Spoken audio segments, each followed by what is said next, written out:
The damaged mine layer was dragged along by a destroyer, the tow line taut as she passed through the Bismarck Sea.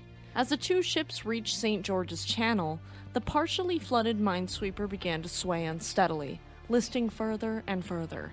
Despite corrections being made to save her, she capsized, ending her career in one fell swoop.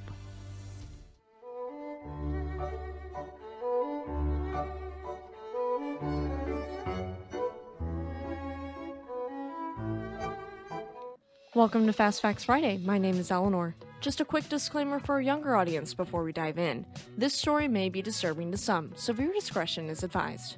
Okay everyone, let's get into it. I've learned there are many types of ships that deal with mines. Minesweepers, mine layers, mine hunters, mine planters, you name it, we've got it. Today we focus on mine layers, one type of ship that puts out mines to destroy enemy warships. By definition, a mine layer is any warship, submarine, land vehicle, or military aircraft that deploys explosive mines. Since World War I, the term mine layer refers specifically to a naval ship used for the deployment of naval mines, and that's what we are focusing on today. Prior to World War I, mine ships were called mine planters generally, and an example would be that in an address to the United States Navy, ships of Mine Squadron 1 at Portland, England, Admiral Sims used the term mine layer, while the introduction speaks of the men assembled from the mine planters. During and after World War I, the term mine planter became particularly associated with defensive coastal fortifications. The term mine layer was applied to ships that deployed both defensive and offensive mine barrages and large-scale sea mining. Mine layer lasted well past the last common use of mine planter in the later 1930s, and that's why most of us have probably never heard the term mine planter. Russian mine layers were incredibly efficient in sinking the Japanese battleships Hasutse and Yashima in 1904 in the Russo-Japanese War, and in the Gallipoli campaign of World War I, mines laid by the Ottoman Empire Navy's Nusret sank HMS Irresistible, HMS Ocean, and the French battleship Bouvet in the Dardanelles on March 18, 1915. In World War II, the British employed the Abdeel mine layers both as mine layers and transport to isolated garrisons such as Malta and Tobruk. They were incredibly valuable because of their high carrying capacity and high speeds of up to 40 knots. The French then used the same concept for their cruiser Pluton. Naval mine layers can vary greatly in size and speed, from coastal boats displacing hundreds of tons to destroyer-esque ships displacing thousands of tons. As well as their load of sea mines, most mine layers also carried other weapons for self-defense, with some so well armed they could participate in other combat operations, like the World War II Romanian mine layer Admiral Murgoscu. She was successfully deployed as a convoy escort due to her vast armament, which included two 105mm guns, two 37mm guns, four 20mm guns, two machine guns, and two depth charge throwers. Submarines can also be mine layers. I personally think this is really logical, since mines are laid underwater and using an underwater vessel would be the most discreet. The first submarine designed to lay mines was the Russian submarine Crab. USS Argonaut SM-1 was another mine-laying submarine, this time built by the Americans. There are no modern dedicated submarine mine layers, but mines sized to be deployed from a submarine's torpedo tubes allow any submarine to be a mine layer. An example of such mine is the Stonefish, a naval-influenced mine manufactured by British defense company Baisers.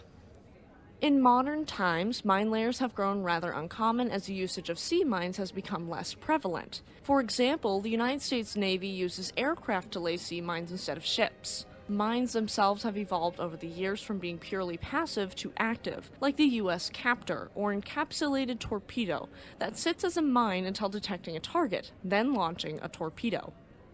However, there are a few navies around the world still using dedicated mine layers, including South Korea, Poland, Sweden, and Finland. These countries and other countries that use mine layers are typically countries with long, shallow coastlines where sea mines are most effective. Other navies have plans to create improvised mine layers in times of war, for example by rolling sea mines into the sea from the vehicle deck through the open aft doors of a ro-ro ferry. However, this runs its own risks. As we know on this channel, ro-ro ferries have a tendency to capsize if water gets onto the car deck, and the best way for this to happen is through an open door. There was an example of using a ro-ro ferry in such ways, and in 1984, the Libyan Navy was suspected of having mined the Red Sea a few nautical miles south of the Suez Canal using the ro-ro ferry Gavotte, with other nations suspected of having done similar things, including Iran and North Korea. Those are all suspicions and not confirmations, so keep that in mind. Mine layers leave devastation in their wake. And next, we'll get into the devastation. If you are enjoying this episode and want to hear more about ships, their careers, and their wrecks, check out our main show, Shipwreck Sunday, every Sunday night at 4 p.m. Pacific Standard Time. Okay, let's look at some numbers. Though estimates are rough for World War I, we do know that Germany deployed the majority of mines with the goal of disrupting supply lines to Britain in mind. Germany laid over 43,000 sea mines, which are estimated to have sunk around 500 merchant ships, while the British Navy alone lost 44 warships and 225 auxiliary vessels to sea mines. Two of the most successful German mine layers in World War I were the Type UC-2 submarine and the merchant raider SMS Mo, though other notable German mine layers were the Wolf, Deutschland, and Meteor. In World War II, the Germans were back at mine laying again, and U-boats and the mine layer Brummer were among the most successful. The Allies also used a lot of mines, some of the most effective being the British Royal Navy's Agamemnon class of mine layers. However, of the approximately 2,665 ships sunk by sea mines in World War II, the vast majority of these were sunk by Allied mines laid against Japanese shipping in the Pacific Theater, so it's safe to assume Japan took the largest number of losses via sea mine in World War II.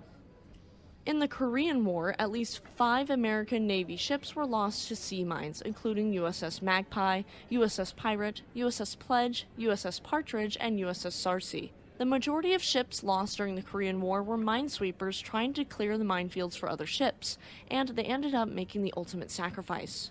Here we can already see a significant decrease in mine casualties from World War II to the Korean War.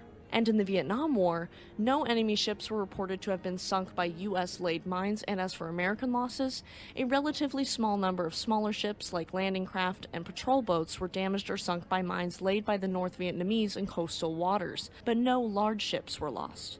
This goes to show war moving away from sea mines and toward more modern tactics. Mine layers were tremendously deadly during the First and Second World Wars, and their importance still lasts to this day, even if in a different capacity. Still, to this day, World War I and World War II era mines sit in the ocean, waiting to be discovered. The largest purpose-built mine layer in the Imperial Japanese Navy lurked off the coast of New Ireland in Papua New Guinea, loaded with mines. Without warning, explosions hit the ship and rocked her, leaving her a sitting duck. This Sunday, we will get into the story of Okinoshima.